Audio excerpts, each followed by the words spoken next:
이슈를 바라보는 다양한 시선과 함께합니다. 독일 다니엘과 네팔 수잔이 함께하는 국적 없는 토론. 네, 두 분 어서 오십시오. 안녕하세요. 나마스테, 안녕하세요. 구트모겐. 두 분의 조합은 저희 처음인 것 같아요, 그죠? 이렇게 둘은 처음인데 네. 저번에 함께 했었잖아요. 그쵸. 추석 때. 같이. 네.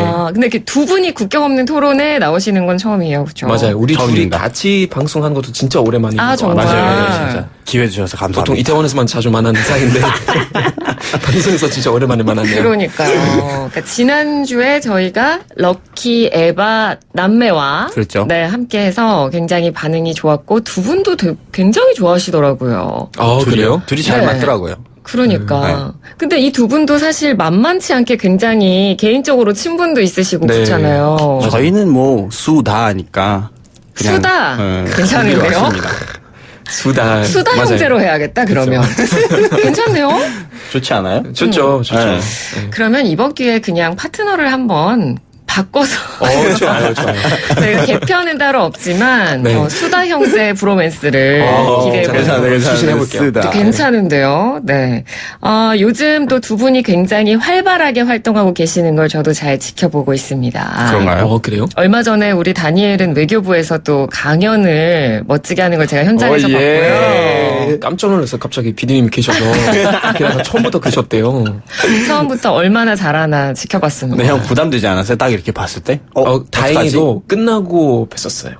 네, 만약에 중간에 뵙거나 진짜 얼굴 맞았어야 되는데. 네. 정말 아마 떨리면서 했을 텐데. 왜요? 떨리죠. 왜? PD님 계시는데. 잘 보이고 싶은데. 그리고 또 우리 수자는 세상에 네. 서울 출입국 홍보대사가 예. 와. 언제 되신 거죠? 이게 일주일 됐습니다. 일주일 그럼 됐는데. 여기서 축하를. 네. 감사합니다. 네. 그래서 우리 수잔도 보니까 홍보대사로 활동하면서 강연 같은 것도 다니고 맞아요. 네. 좀, 하시더라고요. 네, 저번 주 일요일인가요? 네. 네, 가서 인천에도 또 강의하고 왔어요. 그러니까요. 출입구 쪽에서 또 그럼 법무부. 비자 문제 생기면 수잔한테 저는 정말로 왠지 저 그거까지 생각했었다니까요. 그 어떤 상담소를 하나 열까 생각도 했었어요. 상담소. 네, 저 비자 왜요? 관련해서 엄청 많이 저 형한테도 얘기 많이 해줬잖아요. 그러니까요. 저는 그래. 내년쯤에 이제 영주권 아마 신청할 수 있을 것 같긴 한데. 네. 할 수 있어요. 그쵸. 그러면은. 3년 됐죠. 좀 친하게 지내자 더. 아무튼 저는 이 세반시 담당 PD로서 굉장히 뿌듯합니다. 아유. 우리 출연자들이 이렇게 다양한 분야에서 활동하고 영역 넓히고 이러니까 뭐 제 덕은 아니어도 뿌듯하더라고요. 좋네요. 아닙니다, 뭐. 아무튼 두 분의 활약을 기대하면서 오늘 국경 없는 토론에서도 이 브로맨스 수다 형제가 얼마나 활약을 해주실지 기대를 해보면서 오늘의 주제 들어보겠습니다.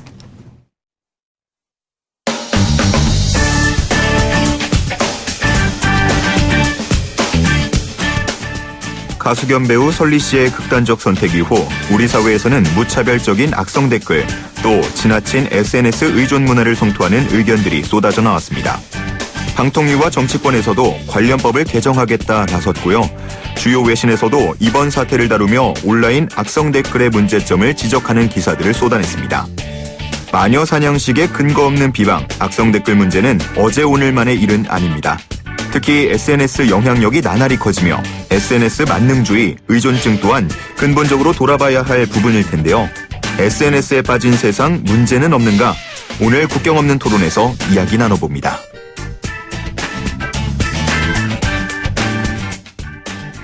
네, 오늘 국경 없는 토론 네팔 수잔 독일 다니엘 씨와 함께합니다. 청취자 여러분께서도 방송 들으시면서 의견이 있으시면 자유롭게 보내실 수 있습니다. 휴대전화 문자메시지 샵 0945번 우물정에 0945번으로 보내시면 됩니다. 짧은 문자 50원, 긴 문자 100원이고요.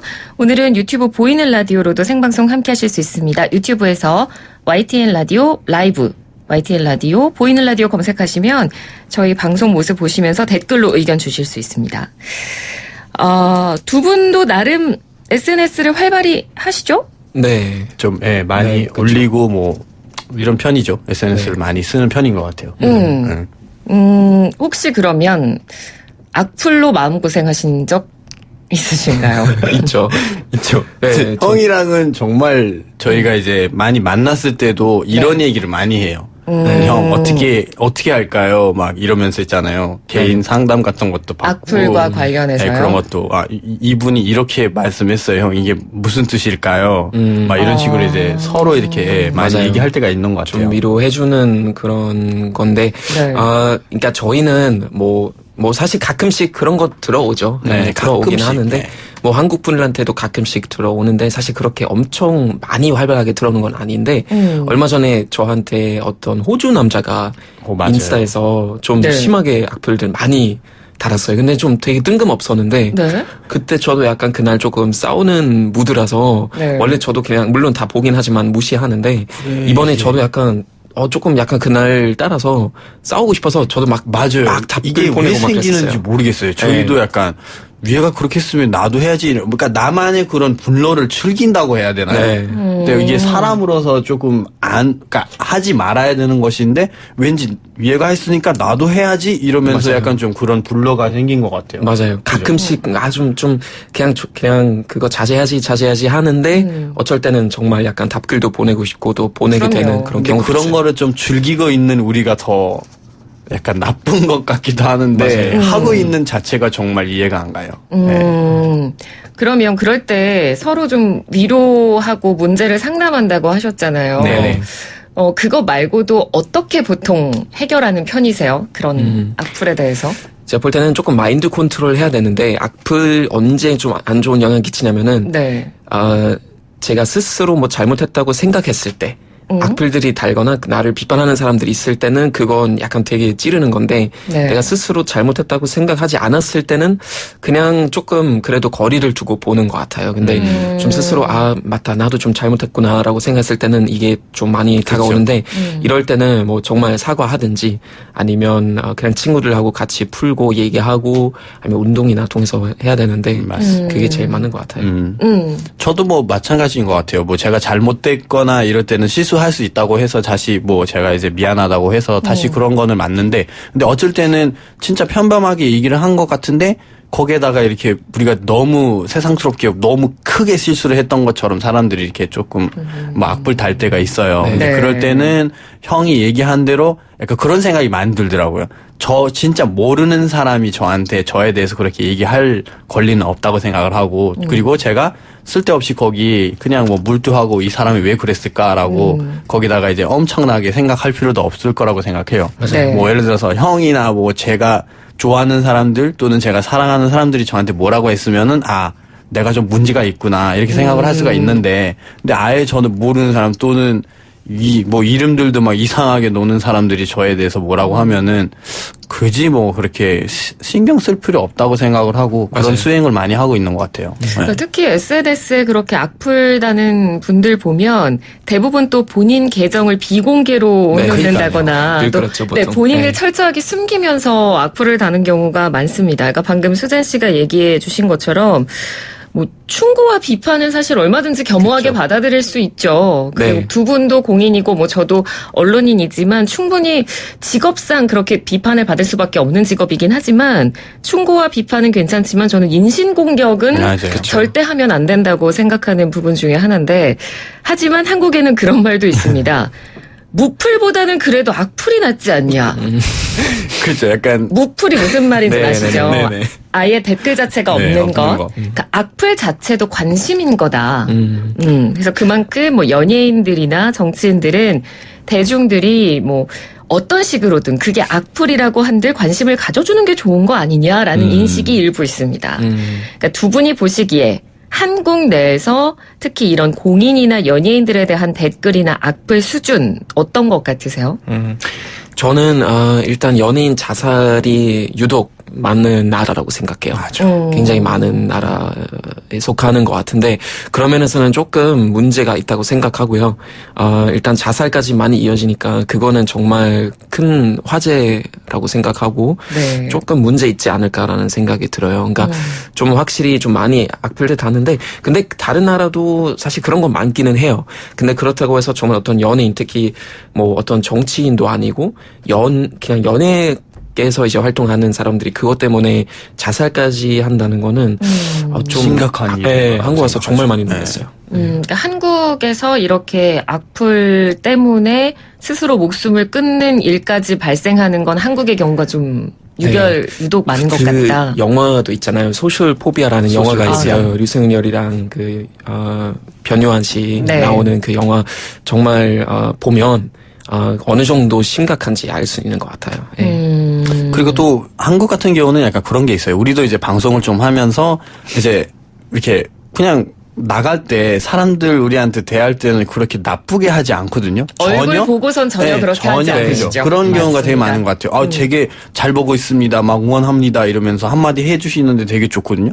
근데 왜 그거를 굳이 댓글에서만 저렇게 좀 비판을 하시는지 그런 것도 좀 약간 어떻게 보면은 뭐 신기하면서도 왜 그랬을까라는 생각도 드는 것 같고. 맞아요. 예. 그런 거 많이 있었던 것 같아요. 저희 그냥 있을 때 누가 와서 막 뭐야 이렇게 욕하는 거는 아직까지 없죠. 없었던 것 같아요. 네. 형도 그랬을 거고. 맞아요. 그렇지 않아요? 네, 없어요. 그런 경우가 없죠. 그러니까 약간 연인끼리 헤어지는 거랑 약간 비슷한 것 같아요. 그러니까요. 악플 다는 거는 직접 얼굴 보면서 헤어지자는 말 넘기는 건 너무나 어려운데 네. 카톡이나 그럼 너무 예의 없는 거 그렇죠. 아니에요? 너무 예의 없는 거지만 그거 네. 쉽잖아요. 그러니까 악플 다는 것도 약간 비슷한 기준인 것 같아요. 아무래도 익명성이 보장이 된다는 특징 네. 때문에 그쵸. 악플이 또 많이 양상이 되는 것 같고요. 독일이나 네팔 같은 경우는 어때요? 이런 악플에 대한 사회적 문제가 혹시 되나요?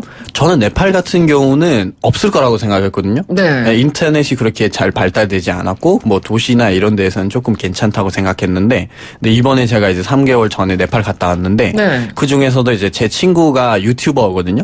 그래서 이게 되게 잘 활동을 하고 있어요. 근데 그 친구가 하는 얘기는 자기가 너무 우울증이 심각해서 지금 상담받고 있다는 거예요. 그래서 오. 왜 그러지? 너 되게 괜찮은데 나 블로그도 보고 있고 이랬는데 악플 때문에 자기는 못 살겠다는 거예요. 그러니까 절 유튜브를 보고 시작한 이후로 악플이 생긴 거죠? 네, 근데 자기가 하고 있는 일은 재밌게 하고 있지만 근데 겉으로는 되게 불쌍해 보이고 저한테도 그런 얘기를 많이 물어보더라고요. 한국 같은 경우는 어떻게 했냐고. 너도 이제 유명하니까 거기도 그러냐고. 그래서 니네들은 어떻게 대체 하냐고. 나는 여기서 목숨 끊을 것 같은까지 왔다고 하는 거예요. 그래서 와 이제 네팔도 제가 그러니까 네팔에 있을 때도 막 전혀 그런 게 없었거든요. 네. 근데 이제는 뭐 네팔까지 그런 심각한 일이 있다고 하다 보니까 이게 뭐 방송사 좀 그런 악플들이 너무 진짜 독버섯처럼 싹 이렇게 퍼지는 거 아닌가. 그러네요. 어쩌면 한국 사람들이 나빠서 그런 거 많이 벌어지는 게 아니라 일단 인터넷이 잘 발달돼 있고 그렇죠. 많이들 사용하기 때문에 네. 좀 더 많은 것처럼 느껴지는 것 같은데 네. 독일도 좀 비슷한 사건 최근에 있었는데요. 독일 이제 옛날 동독 지역에서 튜링이라는 한 주에서 지금 아마 지역 선거 하는데 거기 나가는 정치인 이제 악플로 이제 어느 정도 살인 협박까지 많이들 왔는데 이제 네. 선거 나가지 말라고 살인 협박까지 이제 받았는데 본인은 그거 다 공개해놓고 그 어떤 내용들 다 이제 공개해놓고 그리고 아예 고소해버린 거죠. 네, 살인 협박까지 이제 이어지니까. 네. 그러니까 아까도 우리가 얘기해서 잠깐 나왔지만 얼굴을 직접 맞대고 얘기할 땐 사실 이런 일이 절대 발생하지 없어요. 않습니다. 네. 그런데 SNS에 달리는 댓글들을 보면 유독 더 공격적이고 좀 감정적이고 분노가 정말 많이 담겨 있는 그런 댓글들을 더 많이 우리가 확인을 할 수 있어요. 어떻게 보면 이런 표현이 어떻게 가능할까 싶을 네. 정도로 그러니까 어떻게 보면 이 댓글이라는 게 분노를 표출하는 수단처럼 여겨지기도 하는 거죠. 요즘 현대 사회에. 맞습니다. 왜 그런 현상이 나타난다고 생각하시나요? 일단 쉬워요. 일단 쉬우니까. 그렇죠. 방법도 쉽고. 맞아요. 내가 사실 용기를 내서 누구 얼굴 보면서 얘기해야 되는 것들은 그냥 쉽게 요즘 맞아요. 이제 키보드 워리어라는 말 많이 쓰잖아요. 네. 맞아요. 키보드 쉽다는 워리어. 거는 확실한 건데 독일에서도 하도 이제 그런 악플 문제가 있어서 어떤 언론사에서 내 얼굴 보고 말해라라는 캠페인을 이제 실행한 거예요. 그러니까 뭐냐면은 이제 피님 같은 언론인들은 하도 이제 욕을 많이 먹으니까 네. 영상 통화할 수 있는 기회를 주는 거예요. 오. 사람들한테.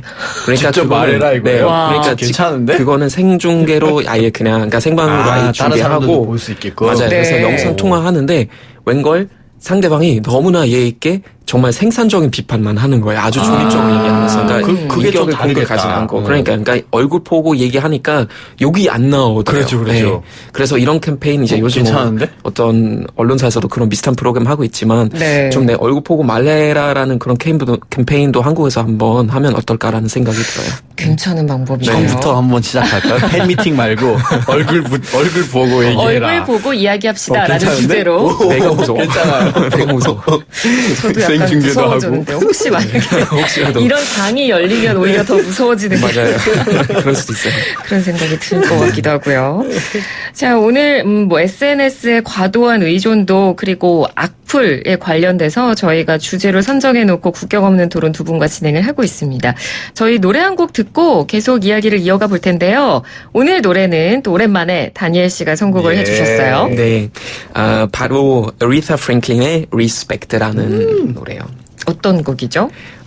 그냥 되게 신나는 곡인데요. 네. 좀 아마 멜로디 들으시면 다 아실 거예요. 근데 All I want is a little bit respect이라는 그런 가사가 나오는데, 그러니까 내가 원하는 거는 그냥 조금의 어떤 존중일 뿐이다. 배려. 그러니까 조금 배려, 존중에 대한 그런 노래죠. 네. 네. 노래 듣고 와서 저희 계속 토론 이어가겠습니다. 네. 노래 제목이 Respect. Respect. 가수 이름이 뭐였죠? 어렵습니다. 아리타 프랭클린. 에리사 프랭클린. 네. 정말 유명한 분이시네요. 네, 이름은 좀 어렵습니다만 노래 들어봤습니다. 오늘 국경 없는 토론 다니엘 그리고 수잔 씨와 함께하고 있습니다. 저희 오늘 뭐 SNS의 과도한 의존도에 대한 어떤 문제점은 없는지 그리고 무분별한 악플에 대해서 이야기를 나누고 있는데요. 이번 아까 저희 그 주제에서도 잠깐 언급이 됐습니다만 가수 설리 씨가 스스로 목숨을 끊는 극단적인 선택을 하고 세상을 떠나면서 사실 요즘 우리나라에서도 이런 이야기가 심각성이 문제점이 다시 한번 더 크게 제기가 되고 있는 거거든요. 근데 이번 사건 같은 경우에는 더 충격적인 부분도 있었어요. 119 당시 이 사건 출동했던 119 구급 활동 내부 문건이 갑자기 유출이 돼서 이 SNS를 통해서 막 터지는 사건이 있었거든요. 네. 그러니까 소방 공무원이 동향 보고서를 찍어서 그 단톡방에 올렸는데 그게 SNS를 통해서 순식간에 퍼지는구나. 퍼져나가는 거죠. 그래서 우리가 지금까지는 뭐 SNS의 어떤 개인의 도덕성에 대해서 문제를 얘기를 했지만 파급력이 정말 생각보다 크구나라는 걸 이번 사건을 통해서 또 많이 알게 된 것 같습니다. 그러니까 SNS를 사용할 때 좀 그럼 우리가 주의해야 될 점에서도 한번 좀 짚어볼까요? 어떤 점을 주의해야 될까요? 일단 기본적으로는 새로운 기술이나 발명품이 나왔을 때마다 항상 과학과 윤리의 사이, 그러니까 그 관계에 대해서 많이 얘기하는 것 같은데 네. SNS도 마찬가지라고 생각해요. 새로운 기술이고 맞아요. 새로운 어떤 발명품이기 때문에 윤리적인 문제들 우리가 옛날에 핵무기 처음으로 생겼을 때보다 이제 처럼 똑같이 그냥 얘기할 필요가 있는 것 같은데, 근데 윤리적인 거 이제 가르쳐야 되잖아요. 예를 들면 올바른 어떤 인터넷 사용 어떤 뭐 인터넷 매너이든지 그쵸. 그런 거를. 예절 바른지. 네. 근데 그런 건 안 됐을 때는 법으로 그거 이제 아예 그냥 자제시킬 필요가 그렇죠. 있다고 생각해요. 나올 때부터 이제 뭔가 생각을 해서 그런 대체법을 이미 만들었어야 되는데 이제 풀어놓고 그렇게 하니까 이게 뭔가 대체법이 또 이제 거기다가 또 이렇게 다시 설정하기가 되게 힘든 거예요. 뭐 네. 예를 들어서 지금 그 AI 스피커 같은 경우도 되게 많이 논란이 되고 있잖아요. 네. 다들 이제 갑자기 사용하기 시작을 했는데 보니까 거기 안에서 뭐 되게 중요한 그런 뭐라 해야 되나 이렇게 보안 시스템들이 잘 되지 않았다고. 거기에서 하는 말들이 다 녹음될 수 있고 네. 그게 어떻게든 퍼질 수 있다라는 걸 나중에 알게 된 거잖아요. 근데 네. 우리는 그냥 이거는 되게 좋은 기술이다. 뭐 경쟁을 위해서 뭐 가격을 낮춰야 된다 이런 생각만 했죠. 그 외에 다른 생각들은 안 했던 거잖아요. 그래서 네. 형이 말대로 그런 것 같아요. 지금 네팔도 그렇고요. 뭐 우리는 저는 없다고 생각을 하는데 지금 그렇게까지 퍼지고 있다라는 게 어떤 정보기관이나 뭐 어떤 그런 관련 사람들은 지금부터 이건 대체법을 어떻게 해야 되는지를 좀 빨리 생각을 해야 되지 않을까 그런 생각도 들더라고요. 인터넷 발전, 과학 발전의 속도를 어떤 우리 인간들이 만드는 법 제정이 못 따라가는 것 같아요. 맞아요. 그러니까 제정을 네. 법을 만드는 데 있어서 워낙 뭐 과정이나 절차가 복잡하기 때문에 그래도 지금은 정말 필요한 시점이 이제는 거의 임박했습니다.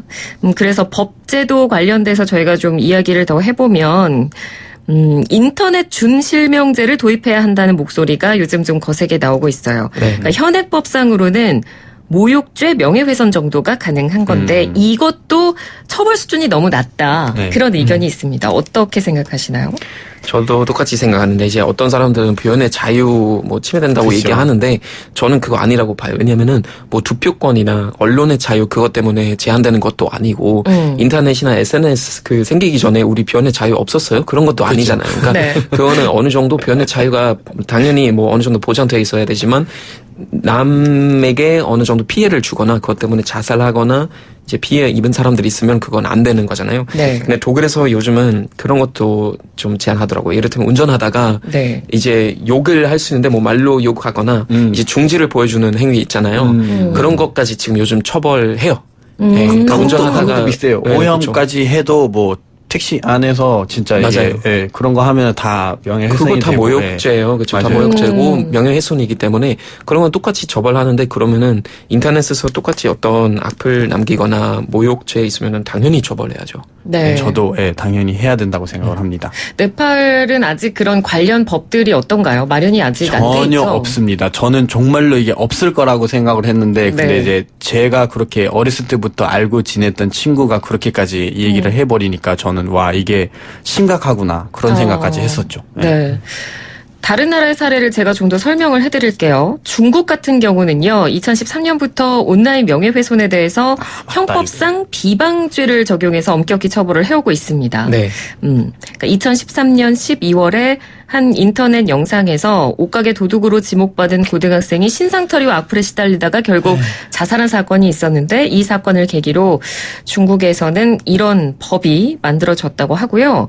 그 미국 사례를 또 하나 들어드리면 사이버 폭력을 법적으로 규정하진 않지만 주별로 사이버 불링법이 제정이 돼 있고요. 그래서 지난해 11월 기준 총 48개 주가 이 사이버 불링법을 규정하고 이 중 44개 주가 사이버 불링에 형사적 제재를 가하고 있다고 합니다. 네네. 그러니까 뭐 엄청나게 법 제재가 강한 건 아니지만 어느 정도 제재를 두기 시작했다라는 걸 지금 다른 나라들의 사례를 통해서 볼 수가 있어요. 그 일본 경우에는요, 우리나라도 포털 사이트를 통해서 많은 분들이 뉴스를 검색하잖아요. 맞아요. 일본도 뉴스 유통 방식이 비슷합니다.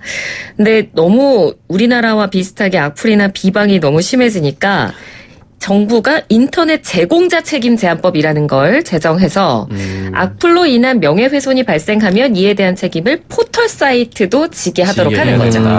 네.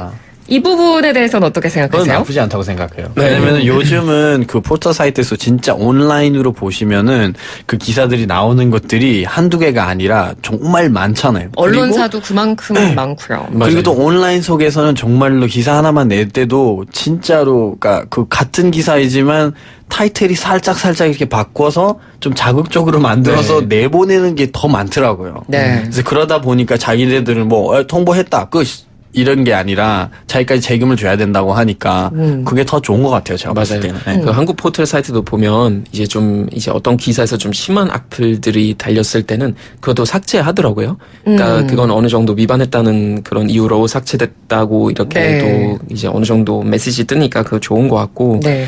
이제 수잔이 방금 말한 것처럼 그런 거는 조금 강하게 할 필요가 있는 것 같아요. 그러니까 연예 기사 같은 경우는 옛날에 어떤 기자한테 그런 얘기 들었어요. 그 연예 기사를 내는 그 인턴들이 있는데 네. 하루에 기사 50개 이상 써야 된다는 거예요. 그러니까 막 쓰는 경우들이 있죠. 빨리 그러니까 써야 되고 50개를 쓰라고 하면은 파고 오거나 뭐 이런 경우들이 있으니까 어쨌거나 자기 50개 완성시켜야 되니까 그러니까 거기서 당연히 질이 떨어질 수밖에 없는데 그렇죠. 그러면은 너무 기사들이 막 나가면 그거는 당연히 포털 사이트라든지 다른 매체에서 그건 책임져야죠. 네. 네. 그래서 아예 뭐 댓글을 다는 이 댓글창을 폐지하고다 축소하는 것도 최근 추세라고 합니다. 네. 다른 나라의 사례들에서도 그런 다른 나라의 언론사에도 그런 사례들이 좀 있는데 두 분이 좀 소개를 해주시면 좋을 것 같아요. 댓글창을 폐지하거나 축소하는 다른 나라의 언론사들. 네. 네, 저는 뭐 영국 같은 경우는 BBC. 네, BBC에는 영국 BBC. 개별 기사에 대한 댓글창이 온라인 언론에 왜 꼭 갈 수 있다고 하며 그 댓글창이 아예 없애고 그래서 온라인 게시판을 통해서 독자들의 뭐 이렇게 어떤 의견들이나 이런 것만 받아주고 아예 댓글창은 없어버리고. 댓글과 게시판은 좀 다른 것 같아요. 다르죠. 네, 완전 다른 것 같아요. 네. 그 뉴욕 타임즈도 좀 하나의 대처 방법을 찾았는데요. 네. 그러니까 댓글을 달 때 이름, 지역 등을 입력하게 해서 이제 최소한의 책임을 부여하고 이거는 좀 있더라고요. 괜찮은 것 네, 같아요. 맞아요. 괜찮네요. 네, 그래서 돕기사나 사설 등 전체 기사의 10%가량에만 24시간 동안 댓글을 허용한다고 하고 그 2017년 기준으로 이제 어떤 머신러닝 기술을 통해 음란성 그리고 공격성 여부를 검토한 뒤에 게시된다고 얘기하더라고요. 네. 이거 약간 지역이랑 이름까지 이렇게 다 하는 거는 좀 괜찮은 것 같아요. 어느 저도요. 정도 누가 잘못됐으면은 뭔가 이렇게 기록이 남아있는 게 있으니까. 네. 편지도 솔직히 우리가 보내는 사람이 거기 안 적혀져 있으면은 그 전달이 안 되잖아요. 그럼요. 그거 똑같죠. 그렇죠. 네. 저도 지금 다른 나라 언론사들의 이런 댓글창 관련 제도들을 보니까 뉴욕타임스가 꽤 괜찮은 것 같아요. 맞아요. 댓글을 달 때 어느 정도의 신상 공개를 해서 최소한의 책임을 그 사람에게 부여하고 그리고 음란성이나 공격성 여부를 검토한 뒤에 게시하는 것. 그렇죠. 네. 이것도 저는 굉장히 좋은 방법인 것 같습니다. 맞습니다. 요즘 이 카페인 중독이라는 말이 있대요. 저 오늘 방송 준비하면서 처음 알았는데 그게 뭐예요? 이 커피에 들어있는 카페인이 아니라 카카오톡, 페이스북, 인스타그램 중독이래요. 한국 사람들 이런 거 참 잘 만들어요. 참 잘 만들어요. 대박이다. 정말 누가 만드셨는지 참 잘 모르겠지만 만들어요. 정말 딱 아이디어가 맞는데? 좋네요. 저도 생각해보니까 카페인 중독 같기도 하고. 정말 한국의 요즘 시대상을 딱 보여주는 말인 것 같습니다. 자, 그럼 끝으로 저희 오늘 토론 마무리하면서 어떤 부분에 대해서 저희가 좀 더 고민해보고 앞으로 어떤 식의 대안을 마련해가면 좋을지 두 분 의견 한마디씩 들어보고 마치도록 할게요. 저 같은 경우는 뭐 어차피 정말로 부처님도 그런 비판을 받았다고 얘기를 하잖아요. 그러면 비판하는 사람들은 있을 거고, 근데 비판하는 사람들도 어떤 것에 대해서 비판했는지를 좀 예의 있게, 뭐 그거를 정말로 막말로 그냥 욕만 하는 게 아니라 정말 이런 부분이 안 좋다고 하면은 뭐 그냥 쉬운 말로도 표현을 할 수가 있잖아요. 그래서 그런 예의를 지키고 좀 깨끗한 그런 인터넷 세상을 만들었으면 좋겠다는 메시지를 좀 전달해주고 싶습니다. 네. 맞습니다. 이제 그건 표현의 자유를 해친다는 그런 의견이 있는데 저는 그거 정말 아니라고 생각하고요. 헤이트 스피치는 표현의 자유 아니라고 봐요. 네, 그거는 절대 아니고 인간에게 정말 많은 피해를 주고 뭐 자살까지 이어지는 그런 경우들이 지금 우리가 많이 봤으니까 어느 정도 책임감을 가지고 해야 되는 것 같아요. 그래서 일단 교육 통해서 좀 올바른 인터넷 사용 관련해서 조금 교육시킬 필요가 있고요. 그런 건 안 됐을 때는 법으로 아예 정말 자제시키거나 아니면 그런 악플들 그냥 삭제하는 그런 방향으로 가야 될 것 같아요. 도저히 안 되면 댓글창을 없애는 거는 그거는 뭐 유일한 방법일지도 몰라요. 얼굴 보고 말하자 캠페인 시작할 거예요. 네, 지금까지 국경 없는 토론 다니엘 수잔 씨와 함께했습니다. 고맙습니다. 고맙습니다. 감사합니다.